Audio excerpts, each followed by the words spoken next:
નમસ્કાર, હું છું કૃષ્ણ અને આપ જોઈ રહ્યા છો ધ લોકસત્તા. કોવિડના 2 વર્ષના લોકડાઉન બાદ હવે લોકો કમ્પ્લેન કરી રહ્યા છે મેન્ટલ હેલ્થ ઇશ્યુઝની. જ્યાં ધીરે ધીરે લોકોમાં મેન્ટલ હેલ્થ અવેરનેસ વધી રહી છે, તો ત્યાં જ હવે મેન્ટલ હેલ્થ ઇશ્યુઝ પણ સામે આવી રહ્યા છે. ખાસ કરીને જે ઘરડા લોકો છે એમાં માથાના દુખાવાની કમ્પ્લેન્સ આવી રહી છે અને ત્યાં જ યંગસ્ટર્સમાં પર્ટિક્યુલરલી ડિપ્રેશન અને એન્ઝાયટીની કમ્પ્લેન્સ આવી રહી છે. આ મુદ્દા ઉપર ઇન ડેપ્થ ચર્ચા કરવા માટે અને કઈ રીતે કોવિડ અને લોકડાઉને પર્ટિક્યુલરલી લોકોની મેન્ટલ હેલ્થને અફેક્ટ કર્યું છે, આપણી સાથે જોડાઈ ગયા છે ડૉક્ટર પૂજા, જે એક મનોચિકિત્સક છે. ખૂબ ખૂબ આભાર અમારી સાથે જોડાવા માટે. Welcome again. Thank you. So Pooja ji, let us get straight to the point કે જે મેં કહ્યું કે કોવિડ બાદ હવે લોકો કમ્પ્લેન કરે છે કે તેઓને મેન્ટલ હેલ્થ ઇશ્યુઝ થઈ રહ્યા છે. તમે આવા કોઈ પણ ઇશ્યુઝથી have you come across? Yes, definitely. Because COVID-19 એક પેન્ડેમિક હતો જેણે ઘણા બધા લોકોની લાઈફમાં બહુ બધા ચેન્જીસ લાવ્યા છે. અને જ્યારે આપણી લાઈફમાં કોઈ બી ચેન્જ આવે કે જેના માટે આપણે કોઈ એડજસ્ટમેન્ટ કરવું પડે અથવા તો કોપિંગ કરવું પડે, ત્યારે એ વસ્તુ આપણા માટે સ્ટ્રેસ પેદા કરે છે આપણા મગજમાં. તો COVID-19 એક એવી સિચ્યુએશન હતી ડ્યુરિંગ લોકડાઉન, ક્વોરન્ટીન પીરિયડ, કે જેણે લોકોના મગજમાં બહુ સ્ટ્રેસ પેદા કર્યો છે. સ્ટ્રેસના કારણ બહુ બધા છે. એક તો એ છે કે ઘણા બધા લોકોની ફાઇનાન્શિયલ કન્ડિશન ક્રાઇસિસ થઈ ગયા બિકોઝ ઓફ COVID-19. ઘણા લોકોએ એમની જોબ પણ ખોઈ દીધી છે. ઘણા લોકોએ they have lost their loved one due to Covid. So that was like major impact on people's life. Right. અને એ જ આની સાથે જ સ્ટ્રેસર બી છે અને પ્લસ આપણે યુઝ્યુઅલી જે સ્ટ્રેસરને કોપિંગ કરવા માટેની જે મિકેનિઝમ્સ યુઝ કરતા હોઈએ, જેમ કે ફ્રેન્ડ્સને મળવું છે, આપણે રિલેટિવ્સને મળવું છે, બહાર હેંગઆઉટ કરવું છે, એક્સરસાઇઝ કરવી છે, that was also restricted because of COVID-19 lockdown and everything. તો એ બધાના લીધે બી લોકોના મગજમાં સ્ટ્રેસનું પ્રમાણ ખૂબ વધી ગયું છે. અને તમને ખબર જ છે કે આજકાલની લાઈફ બી હવે બહુ જ કોમ્પિટિટિવ અને ભાગદોડવાળી થઈ ગઈ છે. તો that is already a factor for stress, right. તો આ બધા કારણોના લીધે હવે લોકોમાં મેન્ટલ હેલ્થ ઇશ્યુઝ પણ વધવા લાગ્યા છે. અને પર્ટિક્યુલરલી એલ્ડરલી પીપલમાં આફ્ટર કોવિડ બહુ બધા કેસીસ સામે આવે છે કે ડિપ્રેશન છે, એન્ઝાયટી છે. ઘણા લોકોમાં OCDનું પ્રમાણ બી વધી ગયું છે બિકોઝ ઓફ COVID-19. અને એના જે પ્રોટોકોલ્સ છે કે તમારે હાઇજીન મેન્ટેન કરવાની છે, તો લોકો ઓવરલી કોન્શિયસ થઈ ગયા છે એના લીધે, અને જેના લીધે OCDનું પણ પ્રમાણ વધી ગયું છે. ઇવન એક સ્ટડી છે Indian psychiatric society, they have reported કે ઓલમોસ્ટ 20% ઇન્ક્રીઝ થયું છે મેન્ટલ ઇલનેસીસમાં આફ્ટર કોવિડ. રાઈટ. પૂજાજી, જેવી રીતે મેં જણાવ્યું કે સ્પેશિયલી જે ઓલ્ડ એજના લોકો છે, એ લોકો માથાના દુખાવાની કમ્પ્લેન કરી રહ્યા છે. How is that connected to the mental health? કે is there a particular reason? Yes. જ્યારે મતલબ આપણે સ્ટ્રેસમાં હોઈએ અથવા એન્ઝાયટીમાં હોઈએ ત્યારે યુઝ્યુઅલી આપણા બોડીના બધા જ મસલ્સમાં એક ટાઈપનું ટેન્શન આવે છે, જે સ્ટીફનેસ આપણે કહીએ, રાઈટ. તો એવી જ રીતે આપણા સ્કાલ્પમાં બી જે મસલ્સ હોય છે, because of stress and tension એ મસલ્સ બી ઓલવેઝ ટેન્સ રહી છે. અને જો એ ટેન્શન થોડો ટાઈમ સુધી કન્ટિન્યુઅસ રહેશે તો પછી એ હેડેકમાં કન્વર્ટ થશે. Yes, so because of that, people might have headache only because of stress and anxiety also. Let's come to the youngsters part now. જેવી રીતે હવે મેન્ટલ હેલ્થ બહુ જ અવેરનેસ વધારે પડતી છે અને I think that is more than enough now. પણ on the same hand youngsters હવે એમને કશે ને કશે ઘણા લોકોને એવું લાગે છે કે they have lagged behind in their career for 2 years and their career was stopped for 2 years. તો તમારી પાસે એવા કોઈ સ્પેશિયલ કમ્પ્લેન્સ કેવું આવે છે કે કોઈ એવું પર્ટિક્યુલર રીઝન તમે જોયું હોય મેજોરિટી યંગસ્ટર્સમાં જે એમની એન્ઝાયટી કે ડિપ્રેશનનું કારણ છે? મેં જેમ કીધું એમ કોવિડના લીધે એન્ઝાયટી અને ડિપ્રેશન છે એના બહુ બધા કારણો છે. તો સિમિલરલી યંગસ્ટર્સમાં બી એ જ છે, જે ફાઇનાન્શિયલ ક્રાઇસિસ છે. ઘણા લોકોએ પોતાની જોબ પણ ખોઈ દીધી છે. તો અને એ ટાઈમ તો એટલો એવો ખરાબ હતો કે જ્યારે we were like so uncertain about our future and everything, right. Our health, આપણને નેક્સ્ટ ડે ફૂડ મળશે કે કેમ.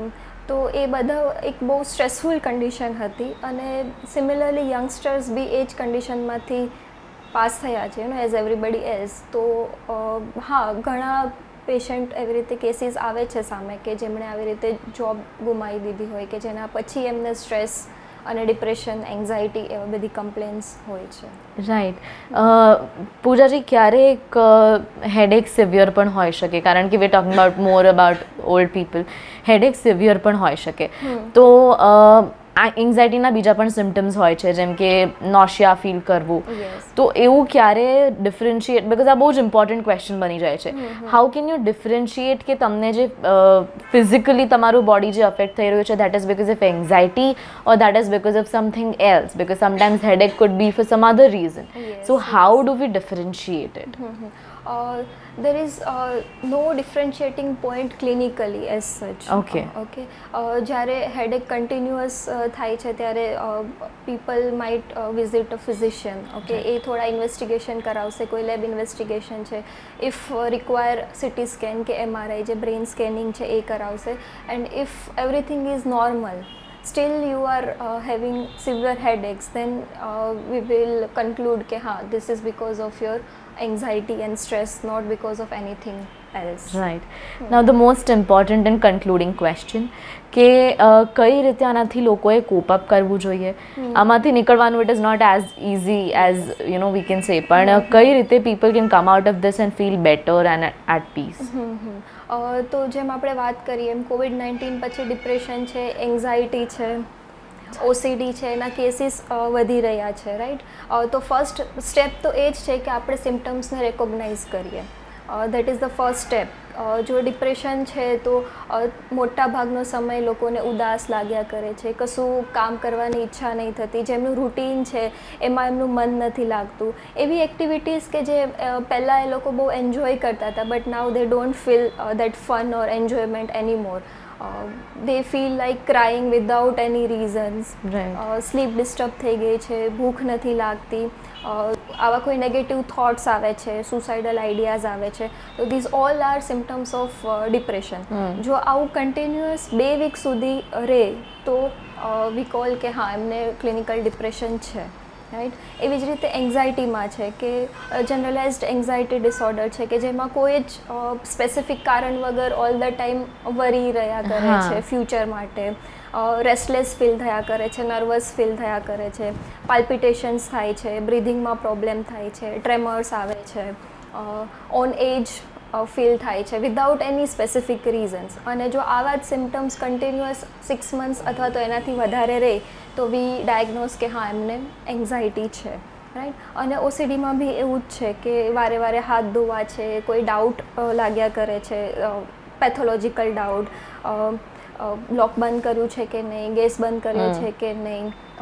અને આ બધી વસ્તુના લીધે જો આપણું ડેઇલી ફંક્શનિંગ ઇમ્પેરમેન્ટ થતું હોય તો આપણે એને OCD છે એવું ડાયગ્નોઝ કરીએ.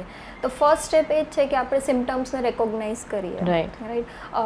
ક્યારેક અનસ્પેસિફિક સિમ્ટમ્સ બી હોઈ શકે ડિપ્રેશનમાં, જેમ કે ક્રોનિક મસલ એક છે, શરીરમાં દુખાવો થાય છે, અહીં દુખાવો થાય છે, ત્યાં દુખાવો થાય છે, અને we are not able to find any specific reason કે આ કેમ થાય છે.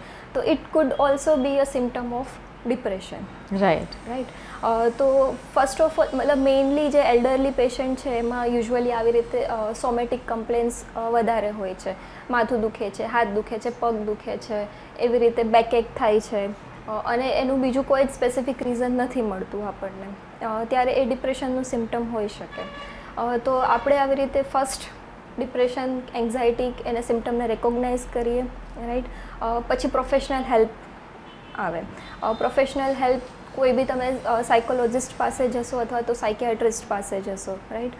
સાયકિયાટ્રિસ્ટ છે એ તમને મેડિસિન્સથી તમારા બ્રેઇનમાં જે કેમિકલ ઇમ્બેલેન્સ છે એને બેલેન્સ કરવાની ટ્રાય કરશે. સાયકોલોજિસ્ટ છે એ યુઝ્યુઅલી થેરાપી, જે કન્વર્ઝેશન છે, વેન્ટિલેશન છે, એ બધી અને અલગ અલગ થેરાપીઝ હોય છે, CBT છે, REBT છે, એનાથી તમને હેલ્પ કરવાની ટ્રાય કરશે. આ એક પાર્ટ થયો. તમે તમારા શું હેલ્પ કરી શકો તમારા લેવલ પર. એ વસ્તુ બહુ ઇમ્પોર્ટન્ટ છે. તો ફર્સ્ટ ઓફ ઓલ કે તમારું એક રૂટીન છે એ મેન્ટેન રાખવાની ટ્રાય કરો.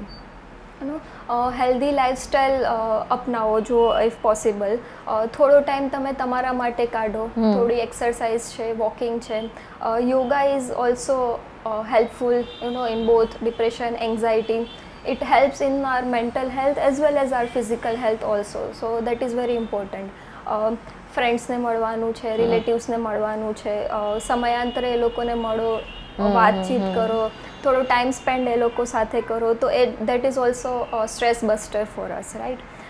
પછી કોઈ લોકોને કોઈ હોબીઝ હોય તો હોબીઝમાં ઇન્વેસ્ટ થોડો ટાઈમ હોબીઝને પણ આપવો જોઈએ, જેમ કે ગાર્ડનિંગ છે, પેઇન્ટિંગ છે, even listening to music also helps to reduce your stress level, right? Dancing છે, તો આ બધી એક્ટિવિટીઝ છે જે તમારું સ્ટ્રેસ ઓછું કરે છે, તો એ પણ તમે કરી શકો છો.